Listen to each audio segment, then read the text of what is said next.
ज्या संस्थेचे तीव्र आजार क्रोनिक न्यूरोलॉजिकल कंडिशनल. 1. ज्या महाविद्यालयात विद्यार्थी शिक्षण घेत आहे असे महाविद्यालयातील परीक्षेसाठी परीक्षा केंद्र म्हणून देण्यात यावे. 2. अचानक उपचार करावे लागतील अशी स्थिती उत्पन्न झाल्यास किंवा परीक्षेच्या कालावधीत उपचारासाठी हॉस्पिटलमध्ये दाखल व्हावे लागल्यास अशा विद्यालयाच्या भविष्याचा विचार करून त्यांना पुन्हा परीक्षेची री-एक्झाम परवानगी देण्यात यावी.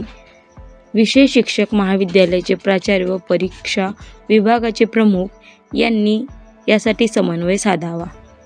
3. या विद्यार्थ्याची बैठक व्यवस्था वेगळ्या वर्गात करावी. प्रसंगी स्पेशल परीक्षकाची नेमणूक करावी. परीक्षा विभाग प्रमुख, महाविद्यालयीन अधिकारी यांच्या परवानगीने आवश्यकता असेल तर परीक्षा हॉस्पिटल अथवा विद्यार्थ्यांच्या घरी घेण्यात यावी. 4.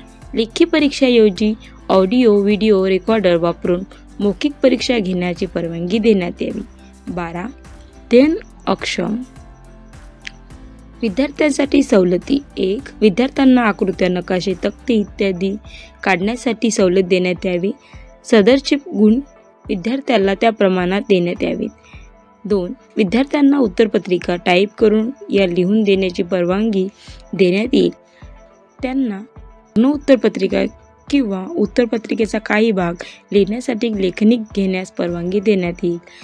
जर हे विद्यार्थी स्वतः प्रश्नपत्रिका सोडत असताना पत्रिका सोडू शकत नाही असे वाटल्यास त्यांना महाविद्यालयातील प्रत्यक्ष अध्यापनाशी संबंध नसलेल्या कोणत्याही कर्मचारी लेखनिक म्हणून घेता येईल.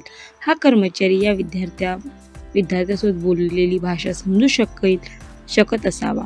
या लेखनिकांनी काळजीपूर्वक निवड करावी.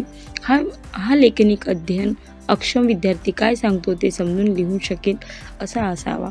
3. प्रात्यक्षिक आणि प्रकल्प परीक्षेस विद्यार्थ्यांना या विषयाची गोडी परीक्षा बहुपर्यायी उत्तर असलेली लेखी परीक्षा प्रात्यक्षिकावर आधारित देता येईल. तोंडी परीक्षेचे प्रात्यक्षिक आधारित प्रश्न विचारले जातात. 4. या गटात मोडणाऱ्या अनेक विद्यार्थ्यांनी कारक कौशल्ये विकसित असतात. यांचा विचार करून त्यांना वेगळ्या प्रकारची पेन्सिल, पेन, पेपर, गणकयंत्र वापरण्याची परवानगी देण्यात यावी. 5. लेखी परीक्षेऐवजी ऑडिओ व्हिडिओ रेकॉर्डर वापरून मौखिक परीक्षा घेण्याची परवानगी देण्यात यावी. 6. आवश्यकतेनुसार प्रौढ लेखन देण्यात यावा. 7. प्रश्न उत्तर अपेक्षित शब्द मर्यादेपेक्षा कमी शब्द मर्यादेत लिहिता येईल. उत्तरे मुद्द्यामध्ये की पॉईंट्स लिहिता येतील अशा दीर्घोक्ती प्रश्नामध्ये मुख्य मुद्द्याच्या अनुषंगाने उत्तर लिहिण्यास परीक्षकांना उत्तरामध्ये विषयाच्या अनुषंगाने माहिती उत्तरे दिली आहे का ते तपासून गुणगान करावे. 13. मेंदू व मज्जापेशी काठिण्य त्यांसाठी सवलती. ज्या महाविद्यालयात विद्यार्थी शिक्षण घेत आहेत ते किंवा महाविद्यालयात या विद्यार्थ्यांना परीक्षेसाठी परीक्षा केंद्र म्हणून देण्यात यावे. 2. अशा विद्यार्थ्यांना उपचार करावे लागतील अशी स्थिती उत्पन्न झाल्यास किंवा परीक्षेच्या कालावधीत उपचारासाठी हॉस्पिटलमध्ये दाखल व्हावे लागल्यास त्या विद्यार्थ्यांच्या वयाचा विचार करून त्यांना पुनश्च परीक्षेची एक्झाम परवानगी देण्यात यावी. विषयक महाविद्यालयाचे प्राचार्य व परीक्षा विभागाचे प्रमुख यांनी यासाठी समन्वय साधावा. 3. या विद्यार्थ्यांची बैठक व्यवस्था करून वेळप्रसंगी स्पेशल परीक्षकाची नेमणूक करावी. परीक्षा विभाग प्रमुख, महाविद्यालयीन अधिकारी यांच्या परवानगी आवश्यक असेल तर परीक्षा हॉस्पिटल अथवा विद्यार्थ्यांच्या घरी घेण्यात यावी. 4. लेखी परीक्षेऐवजी ऑडिओ व्हिडिओ रेकॉर्डर वापरून मौखिक परीक्षा घेण्याची परवानगी देण्यात यावी. 14. भाषण, वाचा व भाषण अहमत्व, स्पीच अँड लँग्वेज डिसॅबिलिटी असलेल्या विद्यार्थ्यांसाठी सवलती. ज्यावेळी निबंधात्मक असतात अशा वेळी सदर प्रभाव गुणदान करताना उत्तरे मोठ्या प्रमाणात लिहिलेली आहे हे न पाहता विद्यार्थी मुख्य मुद्द्या की पॉईंटवर लक्ष देण्यात यावे. महाविद्यालयाने याविषयी पत्रव्यवहार विद्यापीठाशी करणे आवश्यक आहे. 2. विद्यार्थ्यांना आकृत्या, नकाशे, तक्ते इत्यादी काढण्यासाठी सवलती देण्यात यावी.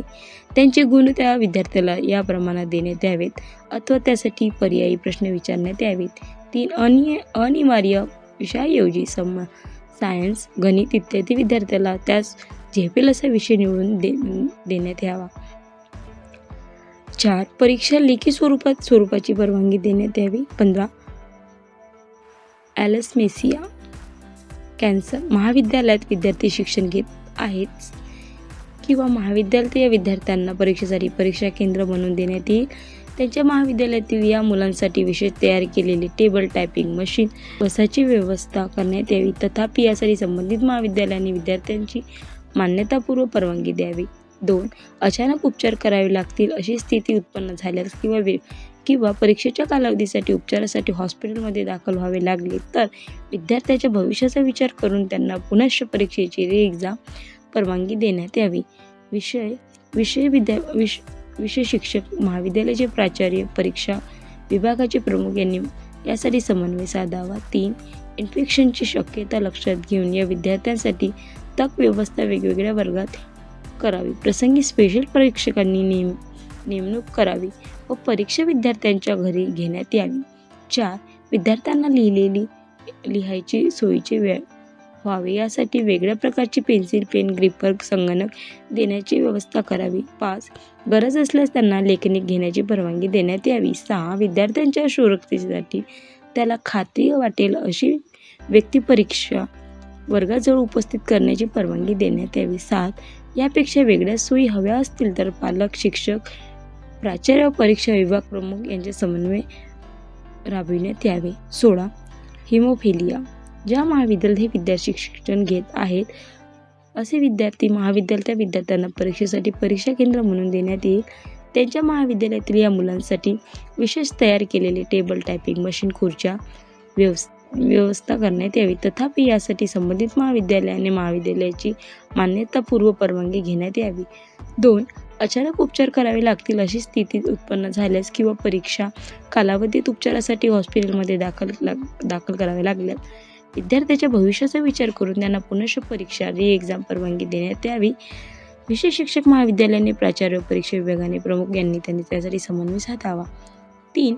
इन्फेक्शनची शक्यता लक्षात घेऊन या विद्यार्थ्यांच्या बैठकी व्यवस्थित वेगळ्या वर्गात करावी.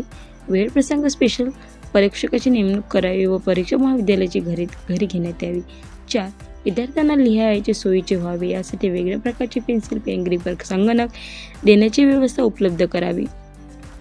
5. गरज असल्यास त्यांना लेखणी घेण्याची परवानगी देण्यात यावी. 6. विद्यार्थ्याच्या सुरक्षिततेसाठी त्यांना खात्री वाटेल अशी व्यक्ती परीक्षा वर्गाजवळ उपस्थित राहण्याची परवानगी देण्यात यावी. 7.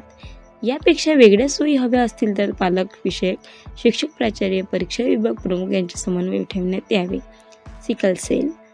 ज्या महाविद्यालयात हे विद्यार्थी शिक्षण घेत आहेत किंवा जवळचे महाविद्यालय विद्यार्थ्यांना परीक्षेसाठी परीक्षा केंद्र बनवून देण्यात येईल अशा महाविद्यालयात या मुलांसाठी विशेष तयार केलेले टेबल टायपिंग मशीन सोयीची व्यवस्था करण्यात यावी. तथापि यासाठी संबंधित महाविद्यालयाने महाविद्यालयाची मान्यतापूर्व परवानगी घ्यावी. 2. अचानक उपचार करावे लागतील अशा स्थिती उत्पन्न झाल्यास किंवा परीक्षेच्या कालावधीत उपचारासाठी हॉस्पिटलमध्ये दाखल व्हावे लागल्यास विद्यार्थ्यांच्या भविष्याचा विचार करून त्यांना पुनश्च परीक्षेची री-एक्झाम परवानगी देण्यात यावी. विषय शिक्षक, महाविद्यालयाचे प्राचार्य, परीक्षा विभागाचे प्रमुख यांनी यासाठी समन्वय साधावा. 3. इन्फेक्शनची शक्यता लक्षात घेऊन या विद्यार्थ्यांसाठी बैठक व्यवस्था करावी. वेळेप्रसंगी स्पेशल पर्यायाची नेमणूक करून परीक्षा विद्यार्थ्यांच्या घरी घेण्यात यावी. 4. यांचे सोयीचे व्हावे यासाठी वेगळ्याच प्रकारची पेन्सिल, पेन, ग्रिप, संगणक देण्याची व्यवस्था उपलब्ध करावी. 5. गरज असल्यास त्यांना लेखणी घेण्याची परवानगी देण्यात यावी. 6. विद्यार्थ्यांच्या सुरक्षिततेसाठी त्याला खात्री वाटेल अशी व्यक्ती परीक्षेजवळ उपस्थित राहण्याची परवानगी देण्यात यावी. 7. वेगळ्या सोयी असतील तर पालक, विषयक, शिक्षक, प्राचार्य, परीक्षा विभाग प्रमुख यांचे समन्वय ठरवण्यात यावे. 18. Acid attack victim. विद्यार्थ्यांची सवलती. या विद्यालयातील विद्यार्थी शिक्षण घेत आहेत महाविद्यालयात या विद्यार्थ्यांना परीक्षेसाठी परीक्षा केंद्र म्हणून देण्यात यावे. 2. असे विद्यार्थी शिकत असलेल्या महाविद्यालयात शरीराची योग्य स्थिती आणि बसण्यासाठी अनुकूल असे तयार केलेले टेबल टायपिंग मशीन सुखसोयी यांची विद्यार्थ्यांसाठी व्यवस्था करण्यात यावी. तथापि यांसाठी संबंधित महाविद्यालयाने विद्यापीठाची मान्यतापूर्व परवानगी घ्यावी. 3. अचानक उपचार करावे लागतील अशी स्थिती उत्पन्न झाल्यास किंवा परीक्षेच्या कालावधीत उपचारासाठी हॉस्पिटलमध्ये दाखल करावे लागल्यास विद्यार्थ्यांच्या भविष्याचा विचार करून त्यांना पुनश्च परीक्षेची री-एक्झाम परवानगी देण्यात यावी. याविषयी महाविद्यालयाची परीक्षा भागप्रमुखांनी यासाठी समन्वय साधावा. 4. सोयीचे व्हावे यासाठी वेगवेगळ्या प्रकारची पेन्सिल, पेन, ग्रिपर, संगणक भागप्रमुखांनी यासाठी समन्वय साधावा, व्यवस्था उपलब्ध करून द्यावी. 5. गरज असल्यास त्यांना लेखनिकाची परवानगी द्यावी. 19. पार्किंस. ज्यावेळी निबंधात्मक प्रश्न असतील अशा वेळी सदर प्रश्नावरील गुणदान करताना उत्तरे मोठ्या प्रमाणात लिहिले आहे हे न पाहता मुख्य मुद्द्यावर की पॉईंटवर लक्ष देण्यात यावे. महाविद्यालयाने विषयाचा पत्रव्यवहार विद्यापीठाशी करणे अत्यावश्यक आहे. 2. विद्यार्थ्यांना आकृत्या, नकाशे, सक्ती इत्यादी काढण्यासाठी सवलत देण्यात यावी. त्यांचे गुण त्या विद्यार्थ्याला त्या प्रमाणात देण्यात यावे अथवा त्यासाठी पर्यायी प्रश्न विचारण्यात यावे. 3. तोंडी परीक्षा लेखी स्वरूपाची परवानगी देण्यात यावी. उपरोक्त नमूद वर्गातील दिव्यांग विद्यार्थी ज्या महाविद्यालयात शिक्षण घेत आहे त्या महाविद्यालयातील प्राचार्यांनी या शासन निर्णयाचे नमूद केलेले सर्व सवलती व सुविधा या विशेष गरजा असणाऱ्या विद्यार्थ्यांना मिळवतील अशी दक्षता घ्यावी. सदर शासन निर्णय राज्यातील उच्च व तंत्र शिक्षण विभागामार्फत येणाऱ्या सर्व विद्यापीठे व त्यांना संलग्नित असणारे सर्व महाविद्यालये तसेच राज्य शासनामार्फत विशेष कायद्यान्वये स्थापन करण्यात आलेले सर्व अर्थसहाय्य विद्यापीठांना लागू राहील. सदर आदेशाची प्रभावी अंमलबजावणी होईल हे पाहण्यासाठी जबाबदारी सर्व उपरोक्त नमूद विद्यापीठाची राहील. सदर शासन निर्णयाची प्रभावीपणे अंमलबजावणी करण्यात येत आहे. सदर शासन निर्णय महाराष्ट्र शासनाच्या या तीरावर उपलब्ध करण्यात आला असून त्यांना संकेतात्मक 2054-034 13-16-25-23-08 असा आहे. हा आदेश डिजिटल स्वाक्षरीने साक्षांकित करून काढण्यात येत आहे. महाराष्ट्राचे राज्यपाल यांच्या आदेशानुसार व नावाने. तुम्हाला याची PDF डिस्क्रिप्शनमध्ये मिळून जाईल. आणि दिव्यांगाविषयी व्हिडिओ पाहण्यासाठी आमच्या चॅनलला लाईक, शेअर, सबस्क्राईब करा. धन्यवाद.